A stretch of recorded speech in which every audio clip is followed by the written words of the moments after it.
நலமோடு இருக்க வாழ்த்துகிறேன் உன்னை. தங்கா, இருந்தாலும் என் மனதினை நான் மனக்கோர்த்து கேட்டிருக்கிறேன். அப்படியா? என்ன தெரியுதா? உனக்கு நான் திருமணத்தை செய்ய போறேமா? அந்த திருமணம் எப்படி திருமணம்? தங்கா, வீதி எல்லாம் பூப்பந்தல்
எனக்கு திருமணம் நடக்கணும், ஒரு அண்ணி வரணும், ஒரு ஆண்மையில பெற்றுக்கணும். அந்த அண்ணனுடைய மகனை தான் நீ திருமணம் செஞ்சு போற. என் உள்ள உன்னை கல்யாணம் பண்ண போது அத்தனை போட மாட்டான், பாட்டியை கூடுவான். யாருமா நீ வேற? கண்ணி இருக்க காலை வளரக்கூடாது. ஆகினால உனக்கு தம முதல்ல திருமணம். என்னமா நாம் இப்ப இருக்கக்கூடிய நிலைமையில சரி நமக்கு திருமணம் அவசியம் தானா? ஏமா அண்ணா நம்மளுடைய வீட்டை பாருங்க, நம்மளுடைய வீட்டை பாருங்க. ஒரு வீடு ஒரே ஒரு வழிக்கே தாங்க மாட்டேங்குது இந்த வீடு. ஆமா அண்ணா, ஒட்டுத்திலே நாம இவரும் எப்படி எல்லாம் அழுது கொண்டு உட்கார்ந்து. ஆமாமா, அதெல்லாம் விட்டு எனக்கு இப்போ திருமணம் சொன்னீங்களே, முதல்ல வீடு கட்டுவோம். வீடு நடக்கட்டும். சரிமா, வீடு கட்டலாம். அது மட்டும் கிடையாது. சரிமா, கால்வாய் கஞ்சிக்கே விதி இல்லாம இருக்கிறான். ஆமா, இப்போ எனக்கு என்னமா திருமணம் செஞ்சு அண்ணா என்னமா இப்போ திருமணம் பண்ணாலே ஒரு தவற 1,20,000 தாண்டிடுச்சு. கம்மியாக விற்குது. அது மட்டும் கிடையாது. அப்போது திருமணம் என்றால் ஒரு மோட்டர் சைக்கிள் தான் கேட்பாங்க. இப்போது வரவில்லை, கார் எடுத்து கொடுக்குறியா, லாரி எடுத்து கொடுக்குறியா, பஸ் எடுத்து கொடுக்குறியா கேட்கறாங்க. உங்களால் அவரை சட்டத்திலிருந்து கல்யாணம் செய்ய முடியுமா? உனக்காக நான் எதை வேணாலும் செய்வேன். அப்படியா? ஆமாம்மா அண்ணா, உன்னுடைய ஆசைதான் எனக்கு முக்கியம். நீ சந்தோஷமா இருந்தா அதுவே போதுமா? அண்ணா, வீட்டில் இப்பொழுது ஒரு வேலை சாப்பாடு செய்வதற்கு அரிசி இல்லாமல்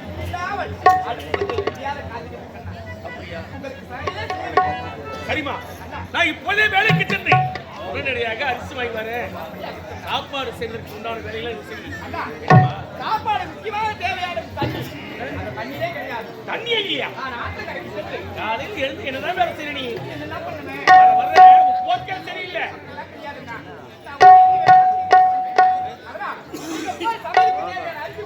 சரிமா, நான் ஆற்றுக்கு சென்று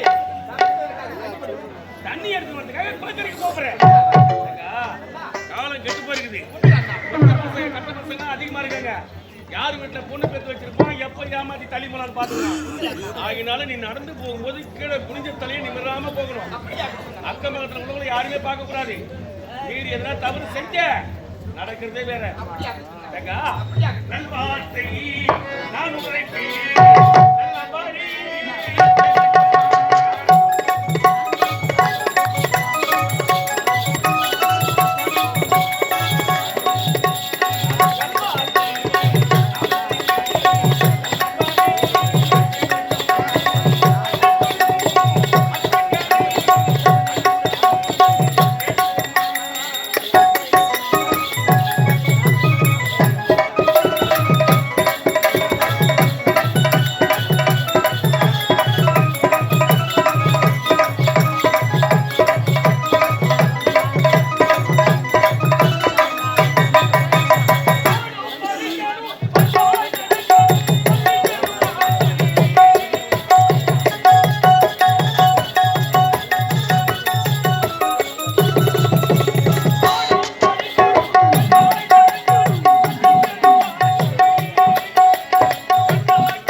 வீட்டுக்கு என்ன சொன்னாரு? அயல் நாடு போனவன் தாயில திரும்பி வரான்னு சொன்னான். ஆமா, யாரையா முன்னாடி மகனா? முன்னாடி மகனா? நீயா பெத்தெடுத்த? நீயா பெத்தெடுத்த? அவனுக்கோ 60 வயது அந்த கிழவனுக்கு, உனக்கோ 20 வயது. உன்னை எதுக்கு நான் அவனுக்கு திருமணம் செஞ்சு வச்சேன்? எதுக்கு நான் திருமணம் செஞ்சு வச்சேன்? என் தங்கச்சி என்னைக்குமே மகாராணியா இருக்கணும். இந்த நாட்டுக்கு அவதான் நாட்டை ஆளணும். நாட்டுக்கு ஒரு மகாராணி, நாட்டுக்கு நான் திருமணம் செஞ்சு வச்சேன். அயல் நாடு போன கம்ப்ளைண்ட் எங்கே எங்கன்னா சேவாத அவன் நாட்டுக்கு வரான்றான். அவனுக்கு தேவையான வீட்டுக்கார கூட சேர்த்துட்டு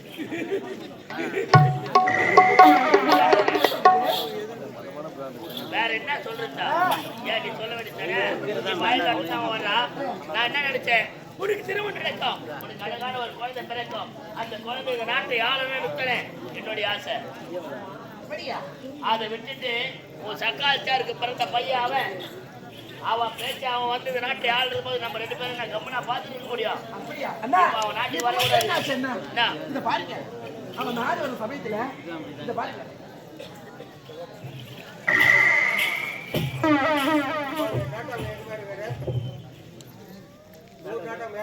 பிரபு எங்க பிரபு கதிர்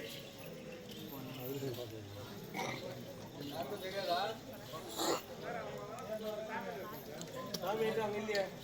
அங்கே இல்லை, அங்க கேட்ட எங்க இருக்கிறான்றத கொஞ்சம் வருஷம் வசிக்கிறேன்.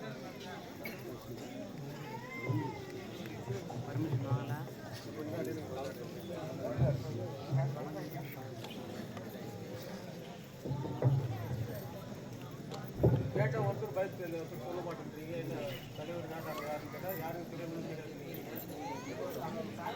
போட்டு வருஷம் கொஞ்சம்